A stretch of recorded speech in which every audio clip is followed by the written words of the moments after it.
Champion Raskin. I want to thank the leaders of federal labor movement. I think Liz Schuler, Saunders, and others who represent a broader spectrum. Because as President Kelly said, this is not simply about federal business. This is not simply about public employees. This is about whether Americans are going to have the right to organize and bargain collectively. Yes, sir.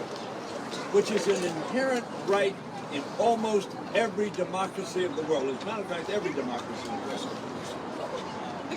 I can remember when Lech Walesa was arguing for freedom from Soviet domination, from communist oppression.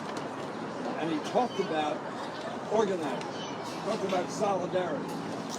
He talked about organizing and bargaining because we know as individuals you cannot bargain with great enemies. That's right. So you need to be organized collectively so you're representing the interests of many, not the few. I was in the Supreme Court yesterday. It says we're a nation of laws. We are not a nation of executive orders. That's right, sir. And what we have seen over the last 2+ months, almost 3 months now, is a president who believes he can organize and govern by fiat. That is called dictatorship. Yes, sir. Yes, it is. Not democracy. No. That's right. No. Donald Trump's executive order terminating union rights for hundreds of thousands of federal workers is destructive, very disturbing, and perhaps, and probably, not perhaps, probably illegal. Yes. That's right. Now let me tell you what he's doing now. Homan, who heads up the Immigration Authority, said he doesn't care what the courts say. Ladies and gentlemen of America, my fellow citizens, if we don't care what the courts say, our government of laws is defunct. That's right, sir. It's not surprising, however. It's part of Trump and his administration's unrelenting effort to fire, traumatize, and vilify the patriots who make our government function for the people. OMB Director Russell Vogt made their strategy clear when he said, "We want bureaucrats to be traumatically effective." Every day of this administration, they have been traumatizing public employees. Now let me tell you, they say they want to have an efficient government. What is the worst thing to do to have efficiency in any enterprise? It is to undermine the confidence, morale, and focus of the employees you're asking to carry out the responsibilities of the government.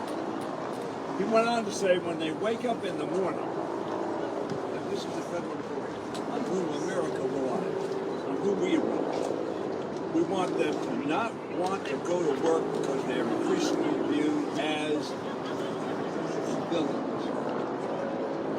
The nurse in the VA hospital, a villain. The inspector in the food processing plant to make sure that food is safe to eat. Villains? The air traffic.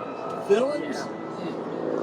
The air traffic controllers, as you pointed out, who make sure that this airspace is safe for us to fly in. Because when they fail, we know there is death and tragedy that follows. Vogt, who's an OMB director and one of the right-hand people of Donald Trump, said we want their funding to be shut in. Not reduced, shut in. They sent 2 million letters to say you can resign. Think of every air traffic controller walking off the job. You are stuck wherever you are. you have a loved one who dies in California, you can't get it. Congress has passed multiple laws enshrining and expanding the right to organize and bargain collectively. That is the law. Yes, sir. This president, however, thinks he can go on governing through executive orders as if he makes the laws.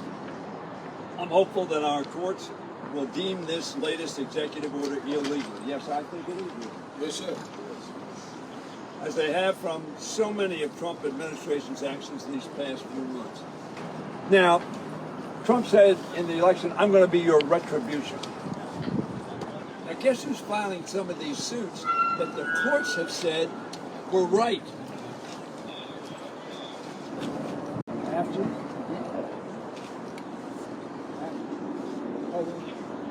labor organizations. This is the retaliation. This is the revenge. This is the shut them up. Now, Trump administration's actions are consistent, however, with the Republican Party's long-standing hostilities to the rights of working men and women to organize and bargain collectively. This action reflects this administration's agenda to serve the interest of the richest individuals and the most powerful and wealthy corporations in our country. They don't need to organize. They have a lot of money. One of them has $450 billion or thereabouts. This administration does not have concern for the law or common sense or for the welfare of our federal employees and the American people they serve. But by God, all of us do standing here, and I hope all of you standing in front of me do. Because we want America to continue to be America. Yes, sir.